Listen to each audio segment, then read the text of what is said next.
evening, everyone, and welcome to the iRacing Today radio show for today, June the 4th, 2014. I am your host, Mr. Trevor Cameron, and up here in the booth with me, I have Mr. Chad Dalton. How are you doing tonight, Chad? Well, I'm doing just fine there, Mr. Cameron. I appreciate you asking. I don't know why that all turned all southern on us. Or... I don't either. I just figured we'd hang out in the South for a little while. Excellent. And I am coming to you live from the world's thinnest walled hotel, so I'm assuming at any given moment in time, either A, we're going to have extra voices joining in on this conversation, or B, I'm going to have knocking on the wall saying, why are you talking so loud in your hotel room by yourself? Yeah, and there's a tornado coming through at some point tonight where I live, so I'll probably be blown away. See, we've all got exciting things going. And I got like this cut on the bottom of my tongue or something, and it keeps catching on my teeth when I'm talking, so I could scream out in pain at any point in time. Or just stop talking because it hurts too much. And, just so everybody knows, I have Trevor in a little box on my screen. I'm in a little box. Well, yes, for the normal video watcher / listener, unfortunately we couldn't get Google Hangouts to work this evening for a record. For some reason, it wanted to reinstall the plugin, even though I had it, and then once I said to install, it then crashed during the installation. So I couldn't get it to work, so unfortunately no video this week. I'll do what I did last time and just put up a video where you can just stare at our logo. Or maybe I'll put Chad's smiling face up there. Yes, please do. So you can just stare at that the entire time and see if you still have your soul left by the end of the show. Oh, that's a lovely picture. I don't know. It kind of creeped me out. I mean, you look really happy in it. I mean, well, I was happy. I've learned something new about my streaming. But I'm pretty sure if you stared into it for about an hour, it would steal my soul. Yeah, probably it actually would. So thanks everyone for tuning in and listening, or kind of watching, maybe sort of almost. We do appreciate, of course, each and every one of you and all of the wonderful interactivities that we have with you guys. So, oh yes, and of course I'm in a little box. Even though we're not recording for video for the show, Chad insisted on having video on Skype so that he could have me in a little box on his screen so he knows who he's talking to in case he forgets. Yep. Just want to make sure. Didn't know if Wolverine was going to show up or Trevor or... Yeah, no, I'm going to keep his beard for a while now, although it's getting pretty scruffy. It's getting a little bit long in the tooth. That doesn't sound right at all. No. But anyway, this week we have a show for you because we do that every week, so it seemed like the thing to do. We have good plan. In the news segment with the latest news from the iRacing and our show. We've got our road racing. Wait, that's not a topic. Man, I've messed this up already. Hi, I'm Trevor. I talk for a living, or at least for a hobby. Okay. What I meant to say was, hey, we're going to talk about how we're going to be bringing some road racing content to you fine people, as you have been begging and asking for us to do. So we are taking some steps in that direction. And hopefully we're going to have some YouTube stuff going up. Actually, by hopefully, I mean Chad's already accomplished that. So we'll talk about that a little bit later. Talk about Chad's latest iRacing experiences, which include road racing. And a pretty fun race from Pocono, if I remember correctly. Yes. And then we'll just skip Trevor's latest racing experiences because Trevor's in a hotel room. Hey, your latest racing experiences could be driving down the highway. I did. I've driven so many hours. Oh, yeah. You know what? I will talk about my latest racing, or my latest driving experiences a little bit later. And we'll get to that. It is poll discussion week because the month of May has come to a conclusion, and we are now into June, so we'll talk about that. And we're going to be doing our rookie tip, which is how to protest someone on iRacing, which feeds directly into our poll question. And then we're going to talk about our track of the week, which just happens to be Pocono. There's going to be a lot of Pocono. There's a lot of Indy before. There's a lot of Pocono happening today. Yep. So we will move right along into our news segment, which is, of course, presented by iRacerstuff.com. Hopefully this little cut thing on my tongue doesn't interfere. Okay, I made the text bigger this week. You can do it, Trevor. Okay. iRacerstuff.com is a website dedicated to the iRacing motorsports simulation. They post things that they find interesting or that may be useful to the iRacing community. Check them out today at iRacerstuff.com.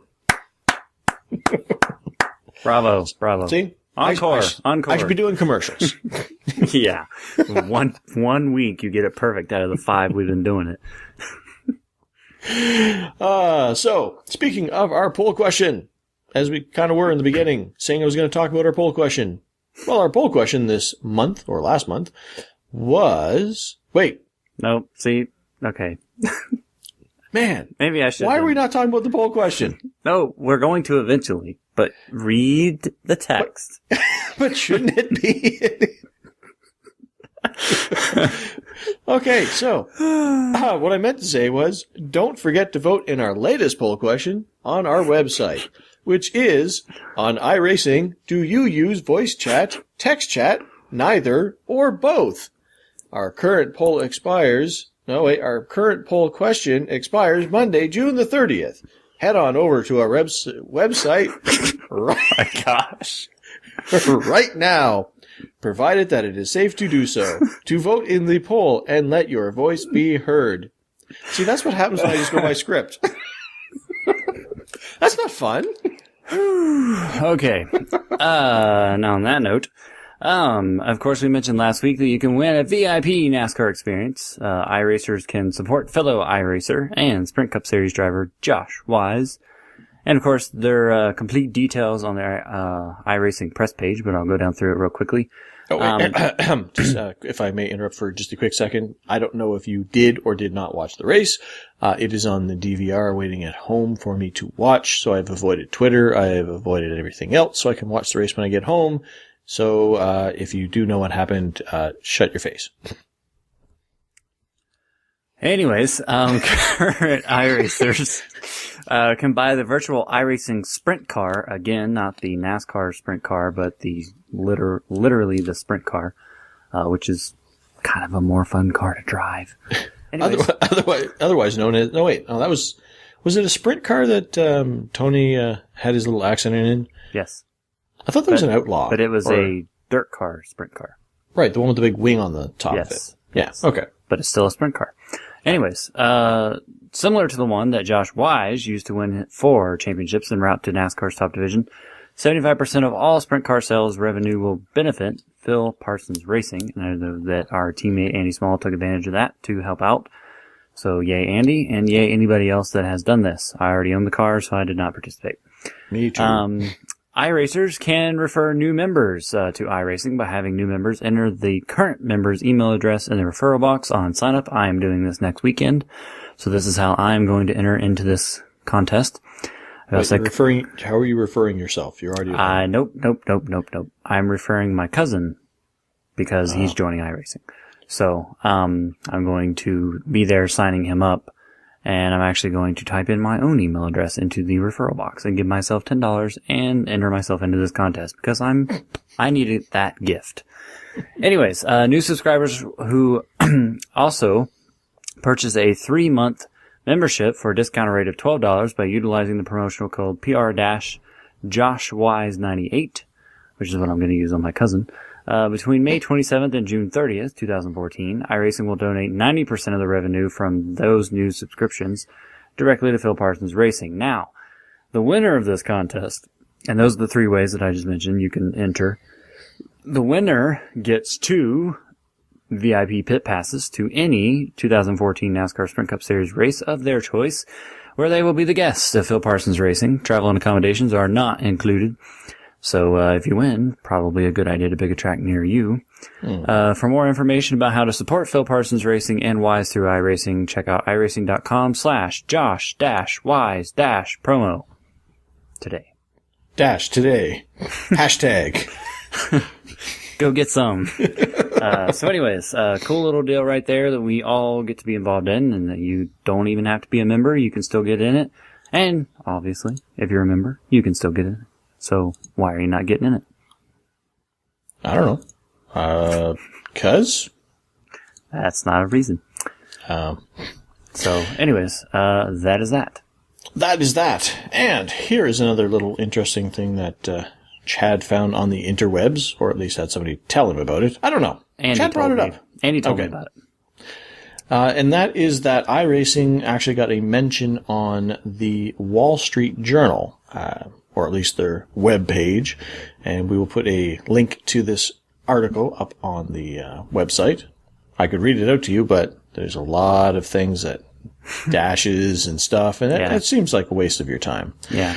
But basically the article was, the title of the article is "Let Your Kids Waste Endless Hours on These Video Games," with the subtitle, "Don't worry, it's good for them because they'll learn crucial life skills." Mm-hmm. Well, that may be a stretch. I don't know if crucial life skills. The games mentioned are EVE Online, where you're supposed to learn about the economy, which anybody who knows anything about EVE Online, it's basically a massively multiplayer online role-playing game that involves staring at a lot of spreadsheets and trying to figure out the best. I went into it. It was so dense I couldn't even scratch the surface of it. But people invest their life into this game. But apparently, you can learn about about the economy in there. And then the second thing is sharpen your driving skills with iRacing. And it basically goes on to say that, this is not your average Gran Turismo. It may look like, or it looks more like a professional driving simulation than a typical car racing game. Well, it's because it is. Although graphically inferior to modern arcade titles, iRacing blows them away in terms of complexity and realism. So it's like, hey, you know what? Well, it kind of looks, but man, I don't know. I read the article just before we started here, and it's not a great article, but it is the Wall Street Journal, and it does mention iRacing, and it does have a picture of a bunch of people crashing. That's a pretty epic crash, and that's a Dover too, so. Yeah, so it's kind of like, it's like, hey, here's some life skills. Learn how to drive. So you can do this, I guess. Learn how to flip a car and live to tell about it. But it does mention, that it's kind of an easier way to kind of scratch that car racing itch. If you can't afford to say, I don't know, buy a race car, you could do this instead.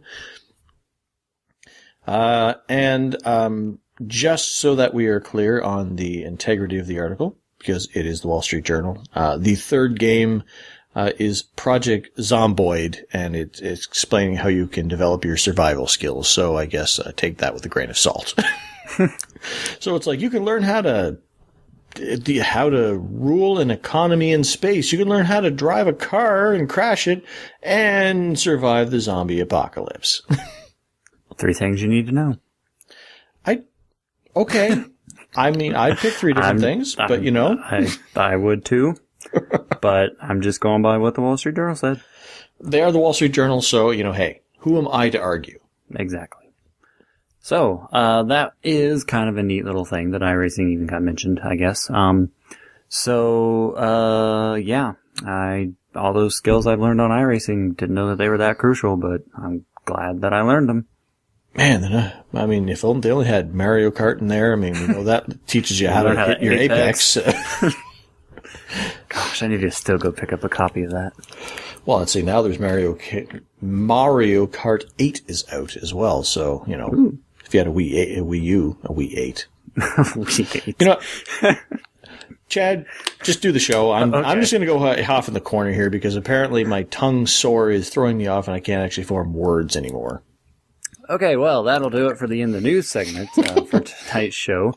A little bit of a short news week. We had a lot of news last week. Yes.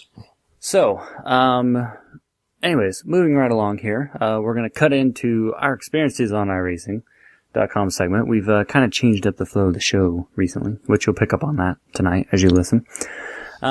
So basically, as Trevor mentioned at the beginning there, we're going to try and start bringing more road racing content to you fine folk out there. And, as he also mentioned, I got a bit of a head start on that, but,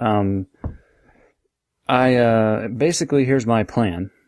And then Trevor can tell you what he's been kind of thinking about, if he can actually spit it out. Doubtful. Yeah. So this past Saturday I sat down and was looking at some road content that I wanted to participate in, and I wanted it to be different than anything that I'd done before, at least for the most part. And, cause I've done different road series before, but, just not as consistent as what I'm going to do now. And so the first series that I have decided to participate in, which will be for the rest of season 2, which is what we're currently in until end of July, I believe, is the Global Challenge series, which is a fixed setup series that involves the Cadillac and the Kia Optima.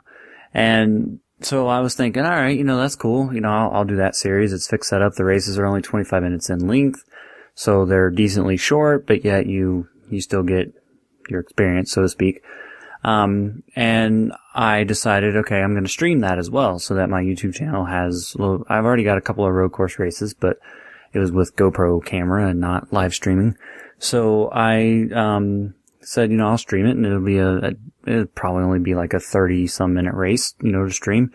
So I figured that would be good and would provide some road racing for you guys. And, then the next thought in my head, which I'm kind of glad that I thought about this, was I started thinking, which car did I want to drive? Because I like the Cadillac, but I also like the Kia. And I was thinking, I don't know which one to pick. And then it dawned on me. I was like, why not just alternate with them? Because I'm not going to be racing for points. I'm not going to be racing for wins. I'm just going to be out there racing to race. So the thought came into my mind that I should just drive the Cadillac one week, then the Kia, then the Caddy, and so on and so forth. So that's what I'm going to do. And a couple of things get accomplished with that. A, I get to drive different cars that I purchased. And B, it is a different piece of content to go on my YouTube channel and to talk about on the show. So I kind of knock out 2 birds with 1 stone, I guess. Which is kind of cruel. Poor birdies. But anyways, so that is what I'm going to be doing. And I'm going to do that for the rest of season 2.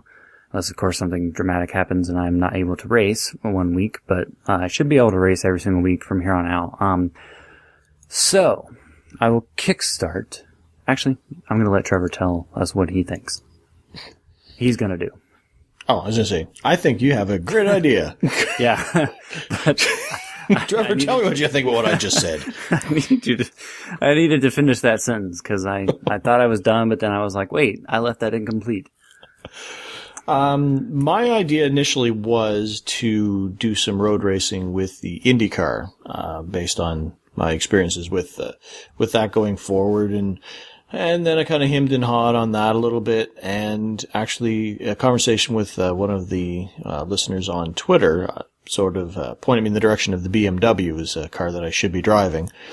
Apparently because it's, I don't know, some people are kind of, I don't know, you read through the forums, it kind of sounds like some people are calling it almost easy mode, so to speak. But I was told that it has a very ease of drivability to it, so I'm thinking that I might give that a shot. Now, my idea is just to, I'm not going to be as ambitious as Chad because, heck, jumping into one road car is enough for me, and I'm going to be a mess out there as it is. I mean, if I go from car to car to car, then I won't even know what way's up. I'm going to take long enough learning what the track even is, to give or take, let alone how a particular car drives it. So I'm going to be trying to do some racing in the BMW, which is the one car that I don't own, but I now have $6 of iRacing credit all of a sudden, thanks to that whole DW12 snafu. So I'm going to invest it back in and buy the BMW when I get back home from the hotel, and try to do some races in that. I'm going to try that for this season, although the GT3 series seems a bit ambitious for the to jump into it, but if the car is easy to drive and I've got some patience, I'm going to give it a shot, and then I'm going to try to stream those, which will be where Chad's will likely be, oh, okay, well, here's an entertaining race, here's something maybe I can learn, here's some, stuff going on. Mine are probably going to be little 5-minute stints of, all right, here's Trevor, oh, and now he's crashed, and and here's Trevor with his car fix, and he's back in the hayfield in the wall. But hey, I will stream it all for your enjoyment and bemusement. It can be nothing if not entertaining, I guess. Yeah, that's what we're here for, entertainment. So anyways, and actually just to add, in season 3, my plan is to jump up to that GT3 challenge. Wow, I almost didn't think I said that right, but I did. GT3. Series. I'll already be up there as an expert and icon in road racing by the time season 3 comes around. Yeah, you'll be known as the guy that's in the field all the time. No, I'm just kidding. So my plan is to go up to the GT3 series, in season 3, and I'm going to do the exact same thing where I rotate cars. And that series has 3 cars, which I believe is the McLaren, and of course the BMW, and the Rough, I think. Yes, it's one of the rough versions. Yeah, so, I've already driven the McLaren quite a lot, so I feel pretty good about that one. The BMW seems easy, so yay. And I've driven one of the versions of the Rough, but I don't remember which one. So, the one that only needed 2 wheels. Yeah, the one that went flying into the wall. So, that's my plan. And then, of course, I'll stream those as well when I get there. But for now, I'm just doing the Global Challenge. So, that leads me into my first Global Challenge experience. Which was tonight, actually, before we did the show here. And I did stream it, so it's on my YouTube channel, for those of you that want to go check it out. I didn't qualify, but I started 5th with car number 6, which I was not totally thrilled by with starting 5th because I wanted to be in the back. Well, car number 6, so you had the 6th highest I rating in there. Your I rating on the roadside isn't that high, Nope. And you were one of the best? I guess. So that sounds like a frightening room of people to be racing with. Well, it was at the very beginning. So, anyways, my plan was to take it very easy to start and kind of let everybody go that I felt like, was much faster than me, obviously. Just kind of get out of the way and settle into my own little world. Unfortunately, that did not go as planned. I went, we got the green flag. I wasn't even full throttle yet. I basically was 75% throttle going down the straightaway because I didn't want to, run over somebody, miss the braking point, because the first turn kind of comes up quick. We were racing at Barber. Yeah, I was going to say, what track were you at? I forgot to mention that. The Spider track, at Barber, and, down in Alabama, or up or over, wherever you are in the world. So, that first turn kind of comes up quickly from the start-finish line. So I was just, playing it safe. Well, the guy behind me, who I guess would have started 7th, at first I thought he just missed his braking point and did not get slowed down quick enough because he almost ran me over in the back, but I moved to the middle lane to avoid him smashing into me. And so then I thought, okay, he's just gonna miss his braking mark and he's gonna get slowed down and everything will be fine and we'll get out of this smoothly. Well, he did not slow down. He drove into the grass and then just kept going straight. I'm not quite sure what he was doing. He was having fun. He was playing Mario Kart. Yeah. Did not learn how to Apex though. So basically, and you can see it on the stream, especially at the end of the video, and my lights are flickering. That's not good. So tornado. Yeah, I know. So I was in the middle, 3 wide all of a sudden because I dove to the middle to avoid him running over me. I was not trying to be a, race car driver and go 3 wide on the initial start of the race. And as I turned the corner to the left, and started to go down the straightaway, as did the 2 guys beside me, and we were enough away from each other, even though we were 3 wide, that everything was going to be fine between the 3 of us. Here comes this solid white car right in the middle of the road, and I go pow right into the side of him, and then the guy that was on my right hit me because he didn't have anywhere to go after I bounced off that guy. So my car was toast, and I had to drive it all the way around, and my steering wheel was so crazy, upside down. But made it to pit road. I didn't even know they give you a free reset. Had no clue. I basically know nothing about this series. I just decided to jump in and race. And I know nothing about you people, so here I am. Yay! Let's go fast and turn left and right. So I got the new car and then continued on the race. And There were only 11 cars in the race, 8 or 9, maybe, in the Cadillac class, and only like 2 Kias. So I went back out on the track, and I didn't really care that I had been wrecked, and I didn't even actually lose a lap, so that was kind of cool.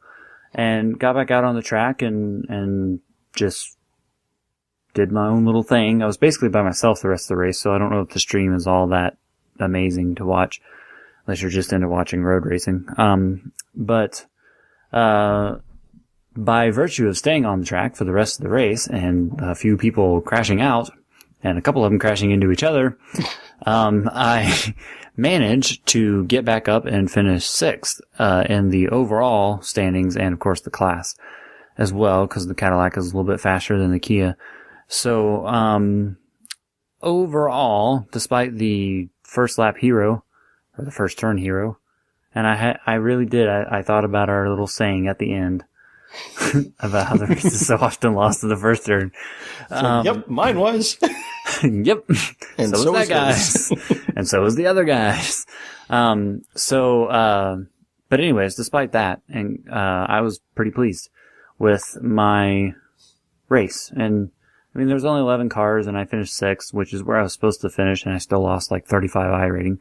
But I don't really care about my I rating on the roadside. But still, I would call that a pretty solid performance, I guess, for just jumping in practice. That was the first time I'd ever raced Barber.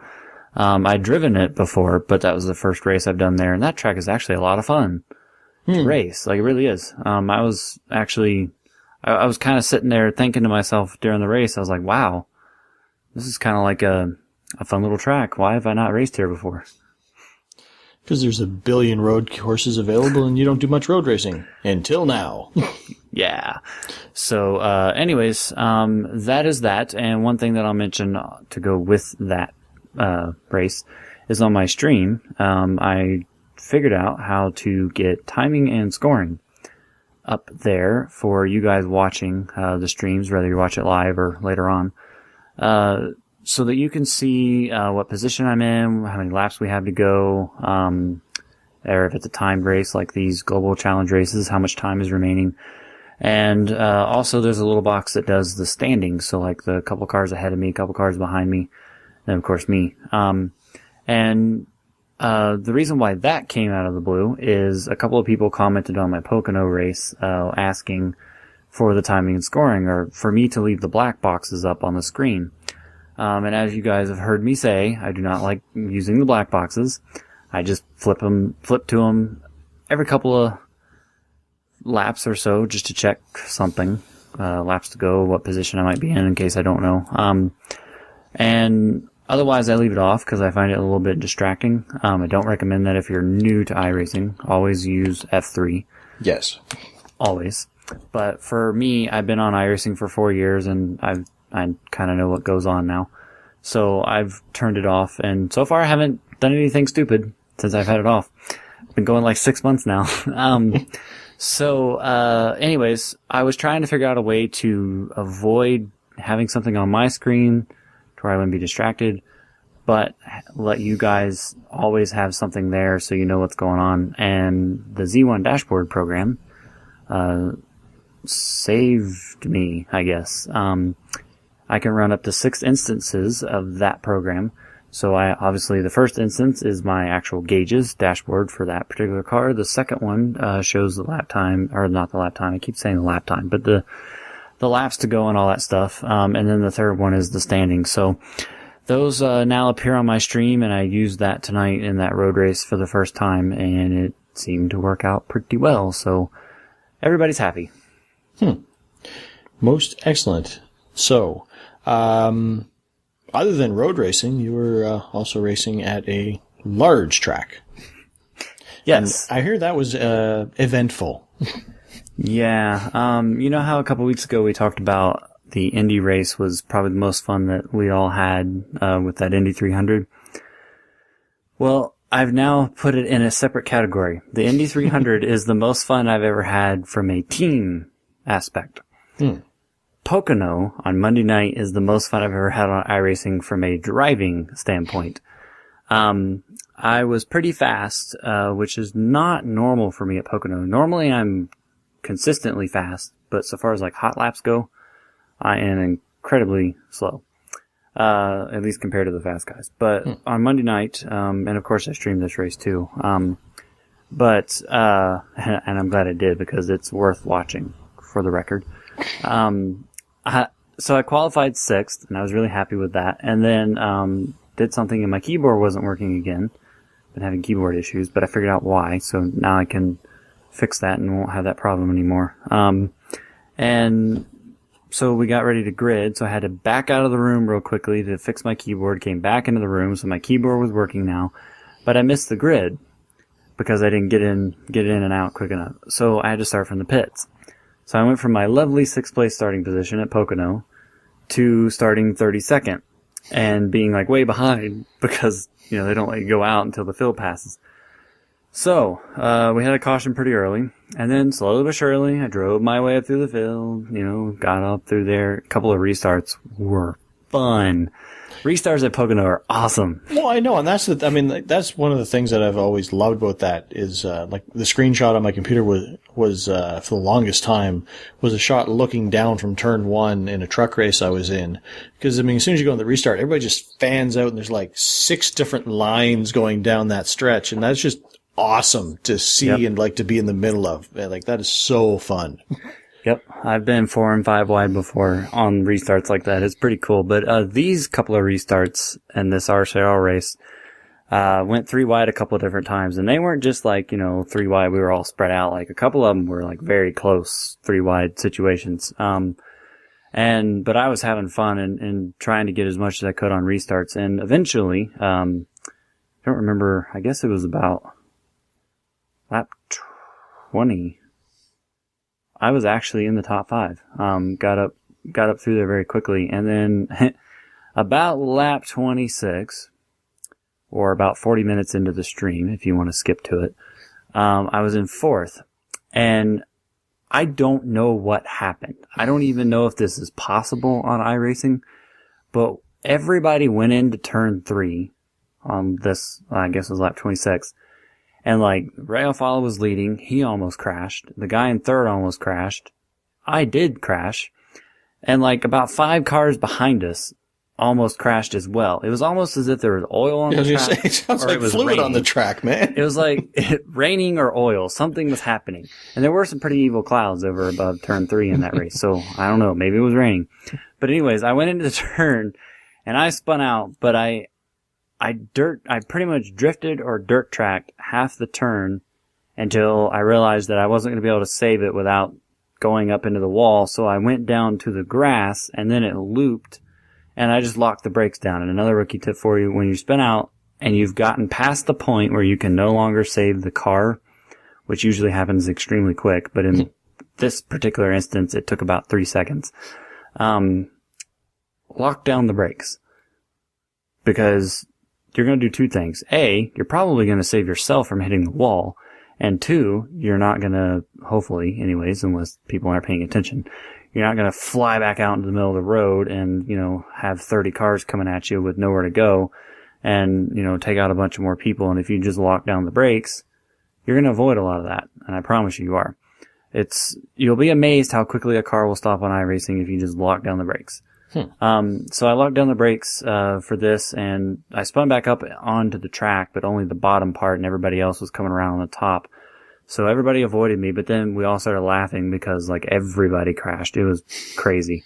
Did anybody hit was there any contact or everybody just decided to simultaneously just spin out? Everybody simultaneously spun out. Nobody hit anything. I didn't even hit anything. All I hit was the curve. So it was pretty funny. But anyways, so I was running 4th at the time of the spin, went all the way back to 30th. So then I had to drive all the way back up through the field, which I did, and I didn't do it as quickly this time because it was a little bit harder. But still made some pretty cool moves, 3 wide and stuff, and got to 6th or 7th, I think, on the last restart with about 15 to go. And the last 14 laps of that race was cool. Some really good racing between the top 6 drivers. And somehow, with like I don't know, 6 or 7 to go, I was still running like 6th or 7th, and then I ended up passing a few more cars in the last 4 to 5 laps and managed to, which I was extremely happy with, get away with a 3rd place finish at Pocono, which continues my streak of good finishes in the RCRL. So I was pretty darn happy with that race, and it was a lot of fun. Like, I cannot put that in bold, italic, and underline enough. So definitely go check out that stream if you haven't already, because that was a really fun race. Yeah, I would have checked it out last night, except for the hotel internet here is not good. I'm actually surprised that we're managing to do the show. Yeah, well, actually, me too. Well, it was in a different hotel, and that one was worse. This one isn't great, but the other one was way worse. So, tell us about your highway experience. My driving experience is the fact that I got off the airplane and I went to get my rental car this week at the Chicago O'Hare Airport, and they gave me the stall number, and I went up to the stall, and I'm walking up to the up to it, and I look, and it's like, okay, 260, 264, okay, that's my car. And I look at it, and I kind of look around it, and there's a normal-sized car there on the other side, and there's another normal-shaped car on the other side, and I look at the thing in stall 264, it's like, what is that? And I walk around it, and it's this thing, it's about as big as a wagon that you might pull your kids on. It's called a Chevy Spark. And I'm looking at it, it's like, okay, so it's like, Spark. Is this some sort of weird smart electric car? It's like, no, it's got a gas tank. Okay, so it's not that. So Spark is a weird name. I opened up the hatchback to put my suitcase in, which is fairly large, and I open that up there, and it's like, well, that ain't happening. Like, this, and it wasn't even that good on gas. Like, I don't know what the purpose of this car was, but it's like, and I drive out through the attendants on the way out of the airport there, and it's like, okay, they have to check my ID, make sure, I'm supposed to have that car and all that good stuff, and it looks at me, and it's like, okay, you find everything okay? And I look around, it's like, well, I only found half my car. That's funny. And then there was 2 of them. There was the guy who was dealing with me and the guy in the booth, and I hear the guy in the booth just kind of say under his breath to the other guy, it's like, did he just say he only had half his car? And I looked over and said, well, look at this thing. And he looked at me, looked at the car, shook his head, said, no man should have to drive that car. Yeah. I just had to Google it because I didn't know what it looked like. That thing is, I wouldn't drive it at all. And driving down the interstate, oh, that's exciting. All these big like, everything is larger than me. Like, Yep. There are times when, okay, you're not the biggest thing out there. You're in like an Impala-shaped car, a sized car or something like that. And, you're not the biggest, you're not the smallest. Like, everything is larger than this thing. Like, a smart car, I swear, would take this thing out. Yeah. And I've driven for so many hours, which is probably why I can't form words, because I've been in the last 3 days, I've been in 2 hotels in 3 cities and driving from here to there. So I don't even know which way's up anymore at this point in time. So that's my experiences with driving. I've driven a lot. Like, it was 2.5 hours from the airport to my hotel, and then it was like an hour to the site, and then I left the hotel and drove 3 hours to this site, and then, so, yay, I've been doing a lot of driving. Did you go 3 wide? Oh, Did you get good restarts? I was like 3-4 wide a lot of the time, right in the middle, because this thing has no guts, so, I mean, I tell you, I got crappy restarts. I mean, I'd hit the thing, and the hamsters would start going underneath the hood, and the thing would just kind of go, maybe. No, never mind. Just go. That's great. That's a great story. But unfortunately, I haven't had much chance to do any iRacing because, well, I'm nowhere near my wheel. And that's not going to change much, unfortunately, because I'm home and then I'm gone again. Although we are racing Daytona in the IRL on Friday, so might try to negotiate if I can get in there, because I always love me some super speedway racing, so. Oh, yeah. And that's usually fun. And that's usually good for a good stream. I mean, I'll probably last longer in the Daytona race than I will at the Indy 300, for instance. Probably.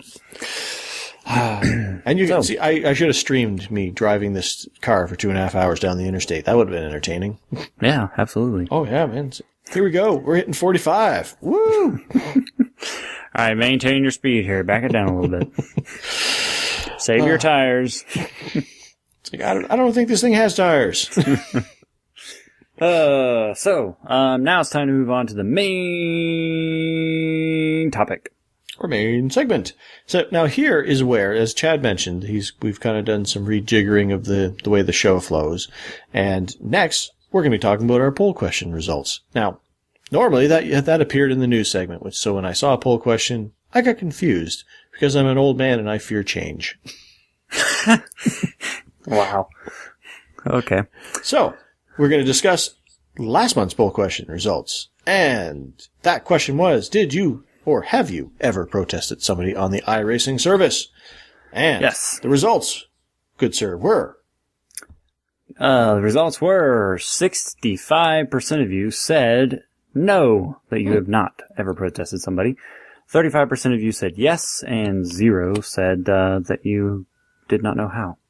Oh, okay. I couldn't remember if the other one was, the other result was did not know how or did not know.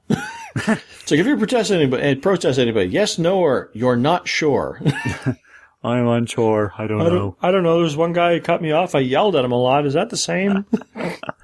So anyways, now I voted for no. I've not protested somebody because I obviously have not protested somebody. And honestly, there's only been a couple of times throughout my iRacing career where I probably should have, but, I don't know. I just, I was gonna say I didn't have the heart to do it, but that's not true. I guess it's just I didn't want to bother is probably the best way because it used to be a little bit more complicated to file a protest. Now it's actually kind of simple, and our rookie tip of the week is actually going to tell you how to do it. Just in case the 0% of you that don't know, need to know. But anyways, so I've never filed a protest, and I'm hoping that I don't ever have to, but. Yeah, and I also voted no because I have not, although I've been in a few situations where I could have, should have, and I think it came down to, it was, in the situations, it was either I was too lazy, because it's like, okay, well, first I gotta save the replay, and then I gotta find the exact part, and then I gotta do this, and then I gotta get the email out, and then I gotta do this and that and the other thing. Yeah, and then I guess by the time I thought of the effort required, I was less angry. Yep. So it was like, whatever. It's not that big of a deal.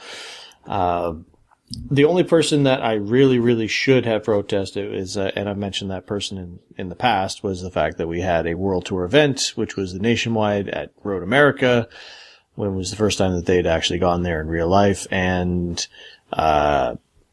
there was a person who was swerving and in the way and looked like they were purposely trying to wreck everybody, and then claiming ignorance over it, just saying, oh, I don't know what I'm doing. It's like, and it was pretty obvious.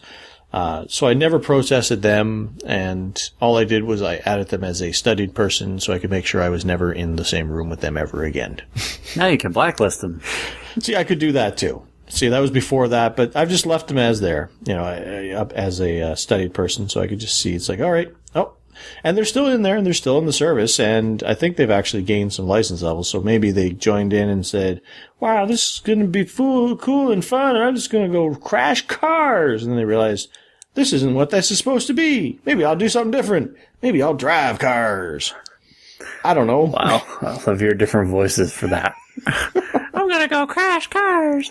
But anyways, so, that is there's not much to discuss about that when you've not protested somebody.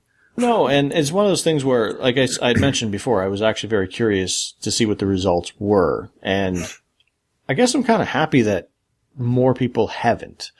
Because hopefully that means that more people have not run into situations where they're frustrated to the point where they think that is their only course of action.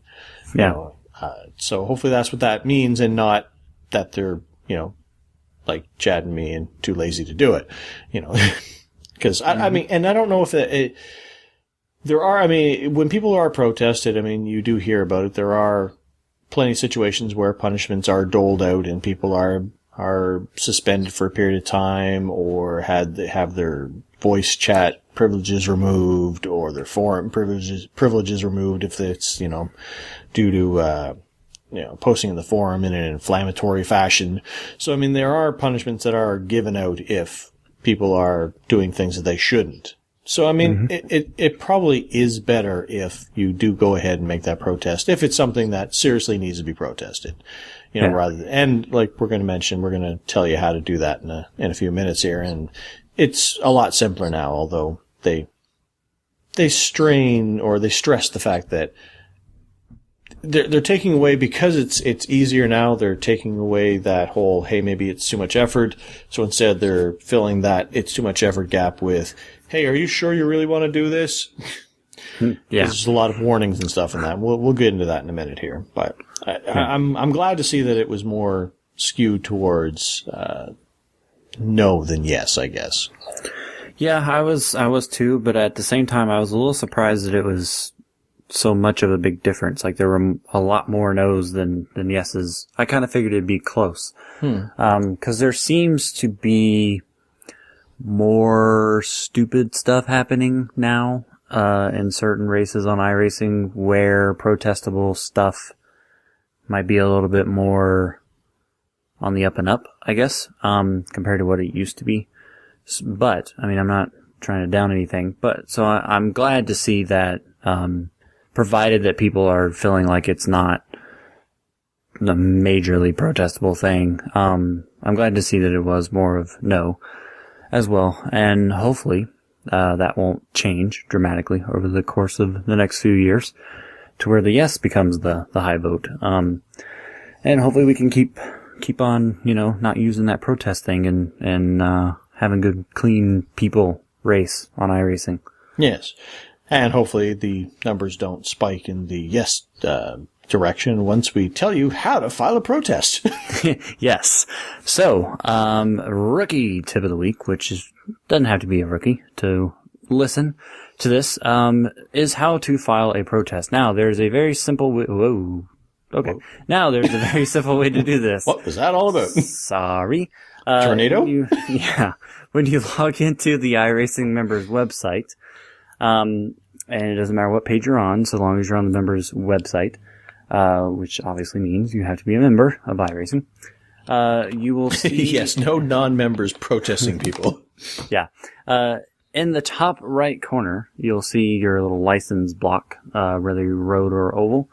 It'll tell you what color your road or oval license is, and right above that area is a lot of little white text, which is links, like account rechargeable, view cart, my account, promotions, FAQs, support, ping, and then the one that we are going to look at, file protest.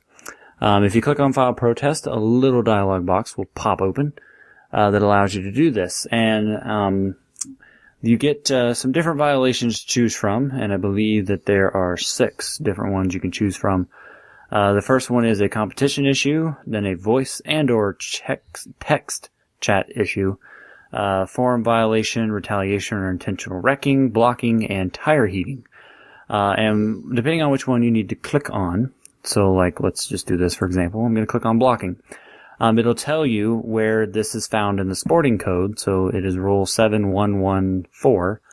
And blocking, and it says the defending driver is allowed to run a defensive line through a corner and onto the straight.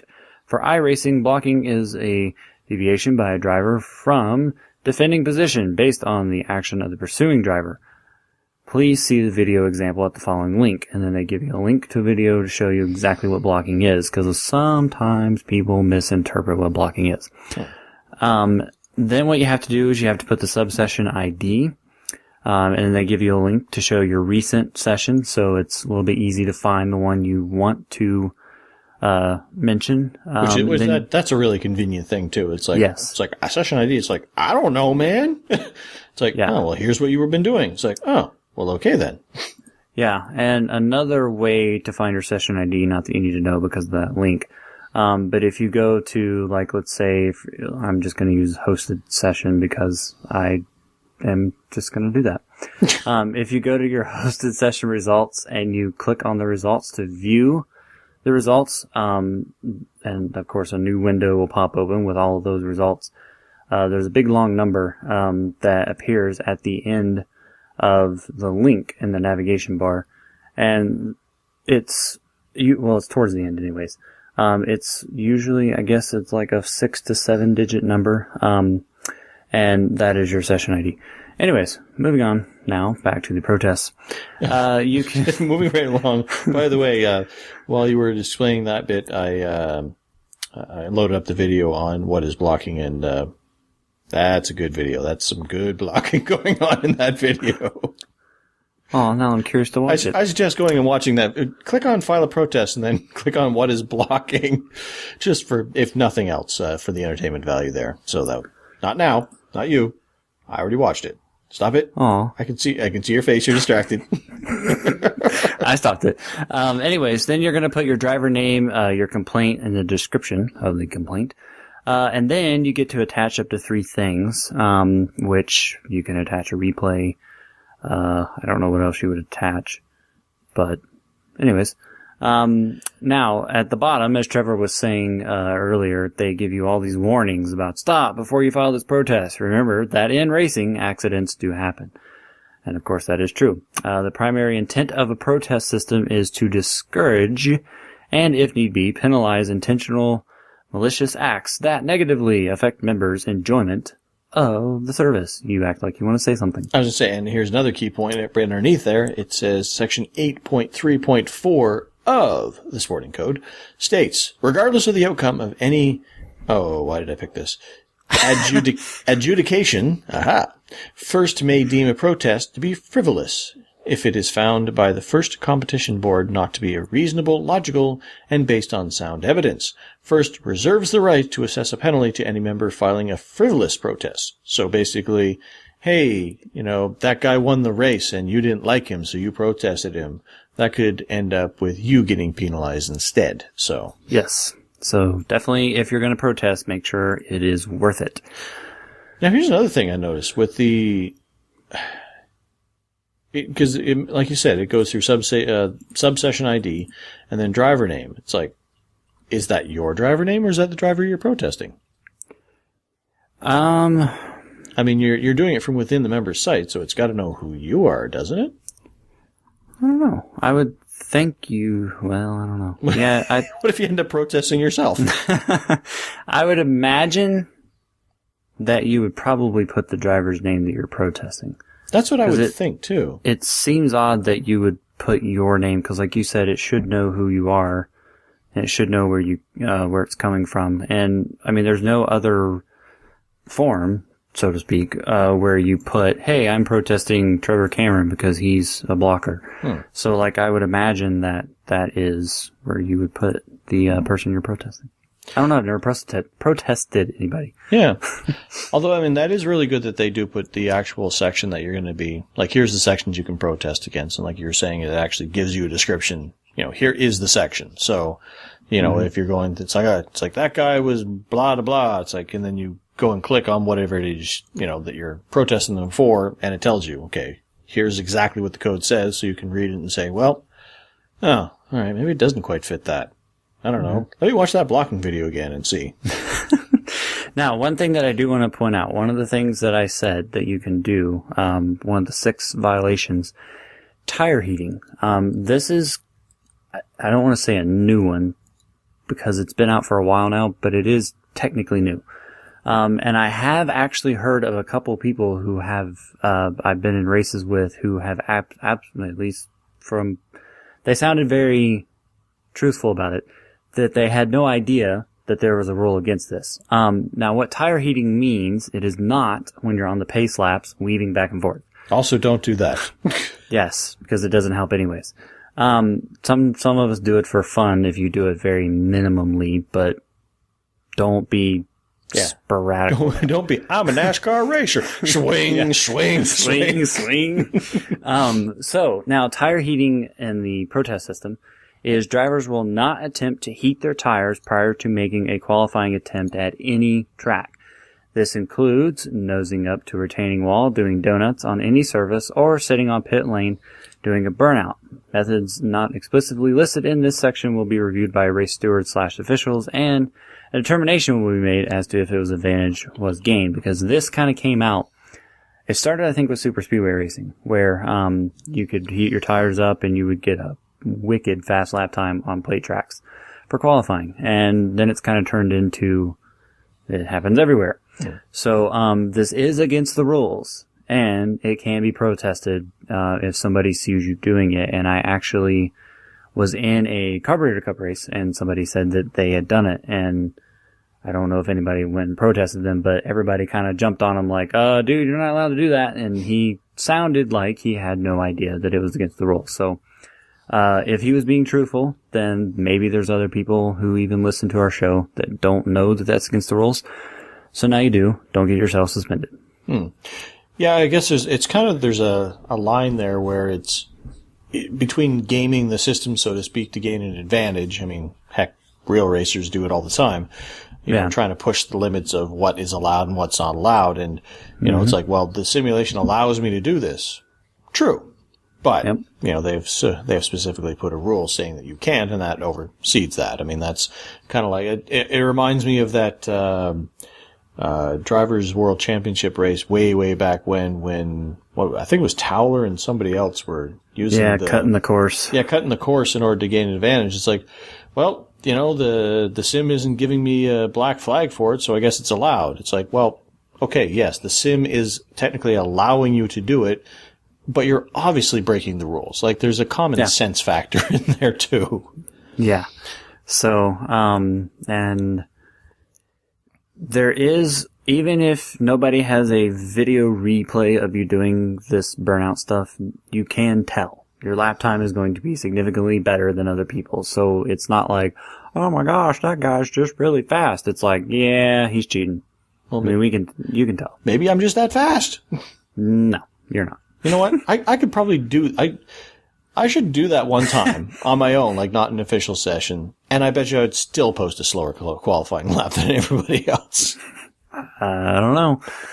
So anyways, that's how you file a protest. And then of course you click submit, by the way, when you're done. And then that goes to iRacing, and then they deal with it. And I have no idea what happens after that. I don't even know if they give you anything. They might send you a confirmation email that they received it, but I don't even know if they come back and talk to you unless they feel they need to. I believe I've seen people in the forums mention that they will get an email back saying that it is being dealt with or something. Like I don't think they ever go into specifics about what the result was, but I think they usually get something back that says, we have it and we've reviewed it and we're going to take appropriate action or something, vague like that. Yeah. So, and as we read in that article that Tony Gardner had about cheating, they can find things from like 6 months ago. So, right. Got to be careful. Yeah, see, that's why the servers are so slow when they try to make iRacing's Indy 500s, because they're not actually serving the races. They're just sitting there storing all of the data from the beginning of time on all the races. Yeah. So, that's protesting. That's our poll question. That's how you do it. In case you were curious, even if you only listened to this show and you were still curious, there you go. Indeed. And remember, accidents happen in racing. So, So are you really sure you want to do this? Think about it. Frivolous protests. Yes. So, moving right along now. Going into our track of the week, and this is another thing that we're going to slightly change up about our show. We used to do the car and track of the week together, but now we're going to do track of the week this week, and then we're going to close the show. And then next week we're going to do car of the week, and then we're going to close the show. And then the next week we're going to do the track again. I think we're good. You can stop now. I could keep going. No, it's okay. Okay.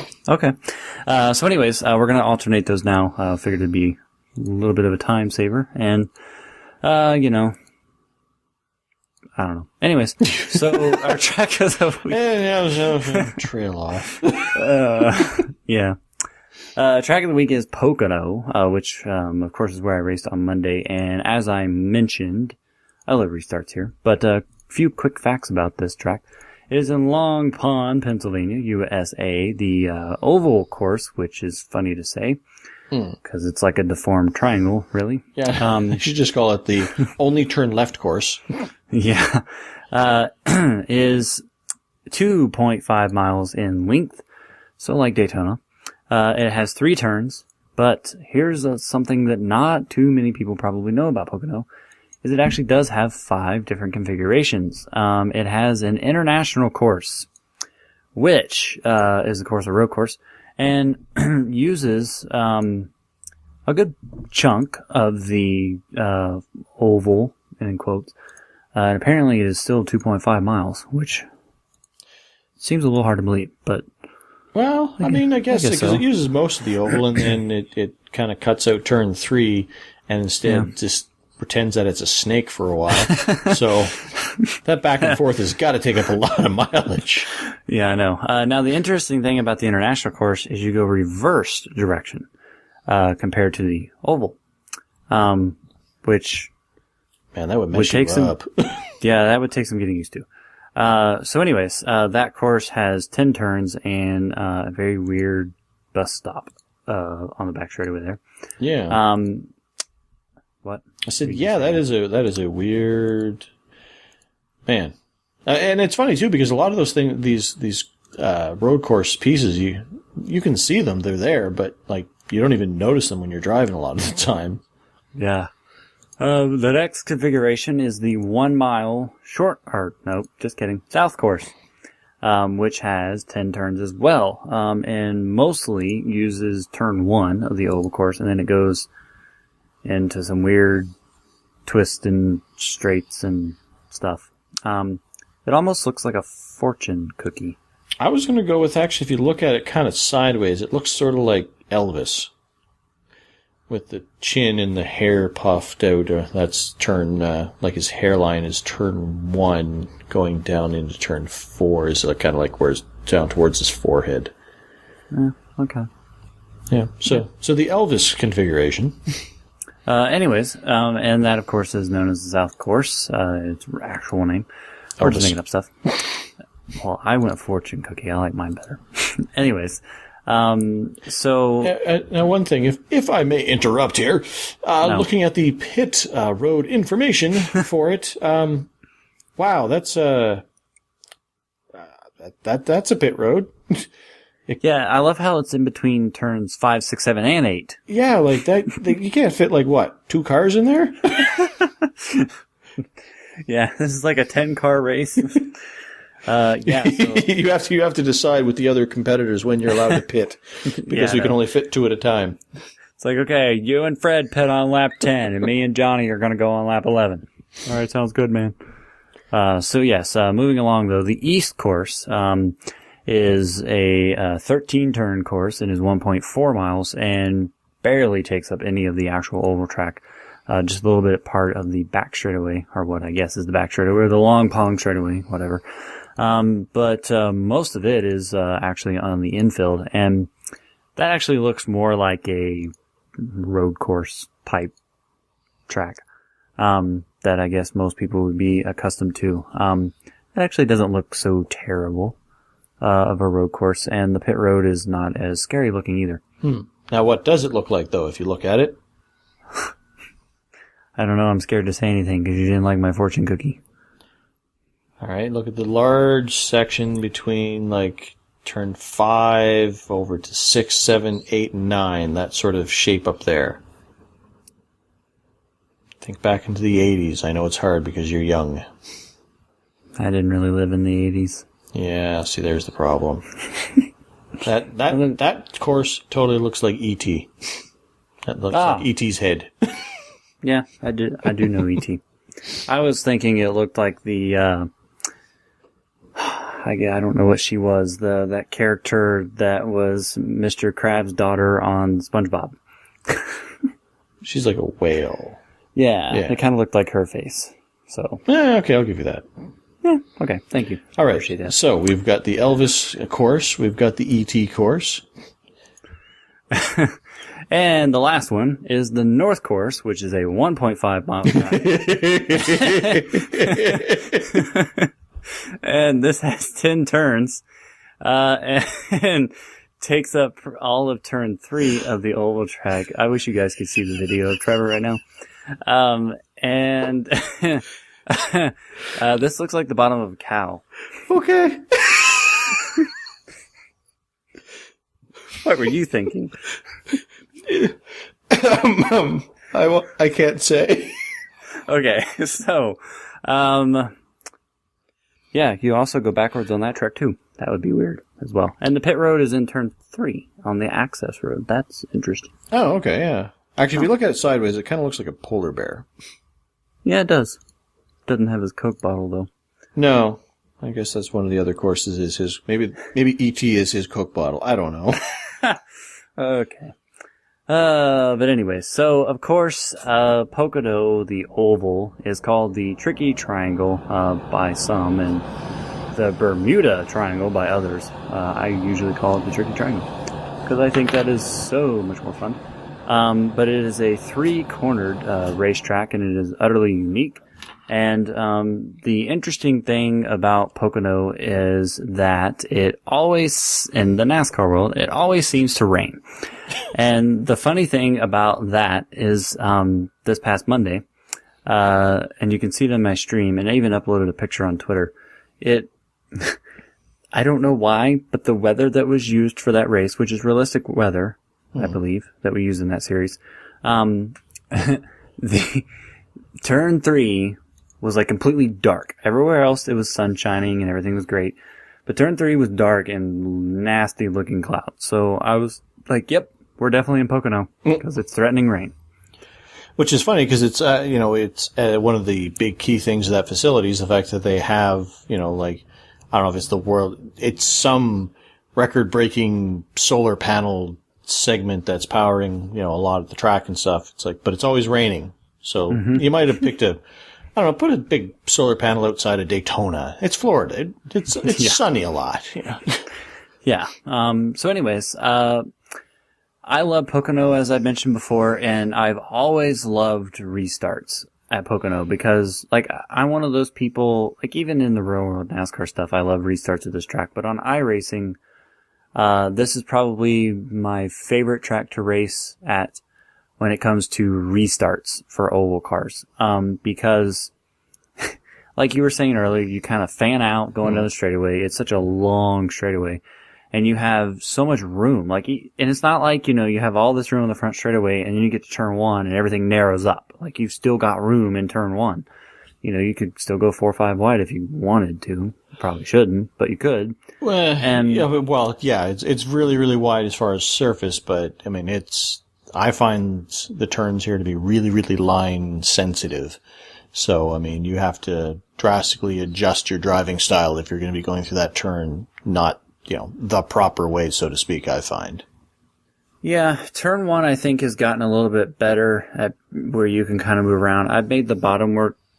You have to be careful because you can get really loose.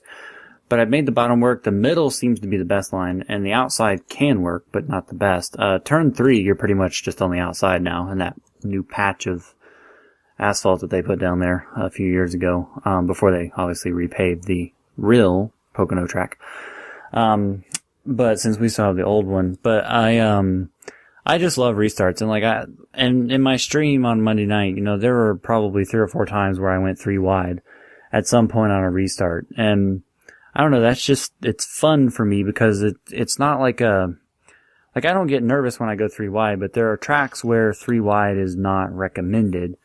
Whereas at Pocono, you can go 3 wide and everybody gets away with it and it's like a blast. So I love racing this track, and I grew to love it even more after Monday, in that race. So I really like racing here. It's just fun. It's slick, it's fast, it's wide, and turn twos, I enjoy turn two as well. It's kind of a fun turn to hit, I guess. Well, at least on iRacing. It's one of those turns where, and we talked about it a little bit, I think it was last week. I mean, it's one of those turns that scares the crap out of me if there's any other cars near me.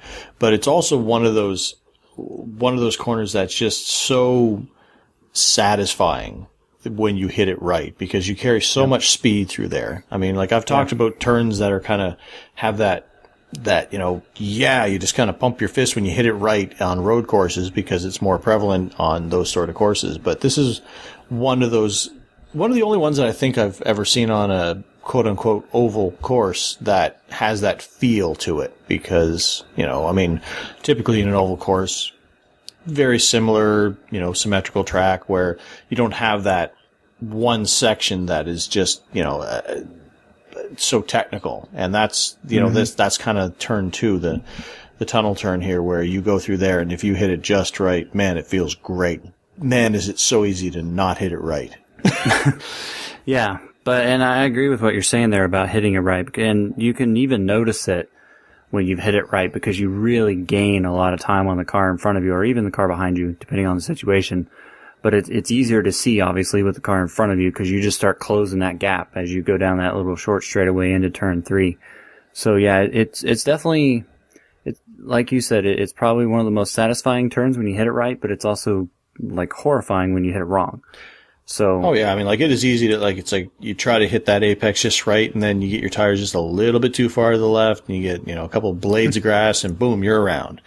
Or, you carry, you end up turning in there a little early or a little late, and then you're boom into that outside wall on the exit of the turn. Or, I mean, like, there's so many ways to screw up that turn. And like I said, and it is a one line turn. So that's why anytime there's anybody anywhere near me, I'm always so scared to go through there, because it's like, okay, what if they try to cut into the inside and pass me? It's like, because I've had that happen where, somebody's faster than me and they pick that turn to get around me, and now I'm just in the wall. Because, I mean, like that turn is really hard to let people by, and, all of a sudden just kind of take a really high line through there, because you have to bleed off so much speed, Yeah. So. You know what I did on Monday?